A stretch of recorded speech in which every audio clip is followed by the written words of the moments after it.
Lepas Industrial Revolution 4.0, terdapat banyaklah perubahan dari segi ekonomi, perniagaan dan benda ni termasuklah dengan pekerjaan. Benda ni menyebabkan wujudlah pekerjaan-pekerjaan yang baru, macam kalau korang pernah dengar cloud work, gig work dan sebagainya lah. Bila terma-terma baru ni wujud, ada seorang researcher ni, Florian A. Schmidt, dia buat typology untuk mendefinisikan term ni, dan dia mendefinisikan gig work ni sebagai location based work. Tak ada kontrak macam kita kerja biasa tu, tapi dia dilakukan daripada satu location ke location yang lain. Contohlah e-hailing drivers, diorang ambil job tu melalui platform provider. Isunya kat sini adalah perbahasan status gig workers ni. Terdapat sebenarnya banyak isu-isu ketidakadilan lah dan penindasan yang berlaku dalam ni. Contoh ada pakcik ni, dia e-hailing driver, dia kena tamat perkhidmatan, padahal kan bila dia nak start buat e-hailing ni, dia kena spend duit yang banyak tau. Dia bukannya just freely, secara free je, oh you subscribe, you download apps, you boleh bawa. Tak, dia ada banyak proses dia. Tapi dia di ban secara permanent, dan reason yang diberi adalah dia memandu mabuk.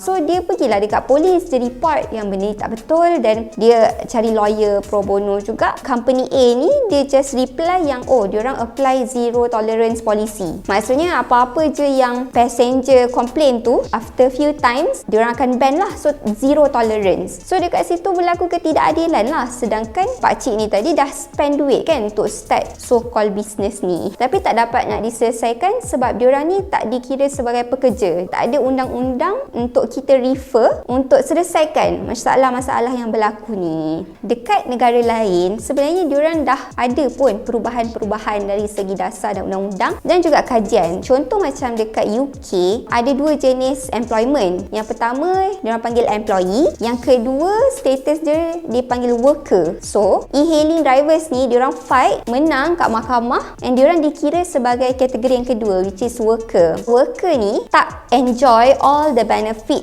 yang employee ni dapat, tapi at least ada basic rights dia yang being protected lah. Dekat France pun dah ada undang-undang untuk e-hailing drivers. Dekat UK pun diorang tengah study on Gig Economy Act. Isu utama dalam hubungan gig worker dengan platform provider adalah dari aspek power relationship. Yang pertama ialah employer control, dan yang kedua adalah dependence level. Gig workers ni diorang dikira sebagai kontraktor bebas, tapi nature kerja diorang ni tak menyerupai independent contractor. Hubungan diorang ni lebih dekat dengan hubungan employer-employee ataupun majikan dan pekerja instead of kontraktor bebas. Kalau independent contractor, usually diorang boleh quote sendiri berapa yang diorang nak charge klien diorang untuk servis diorang. Tapi dalam kes ni, e-hailing drivers ni tak boleh decide sendiri harga. Harga tu ditentukan oleh platform provider. Diorang tak ada kebebasan untuk cari klien diorang sendiri. Diorang hanya boleh dapat passenger melalui platform tu.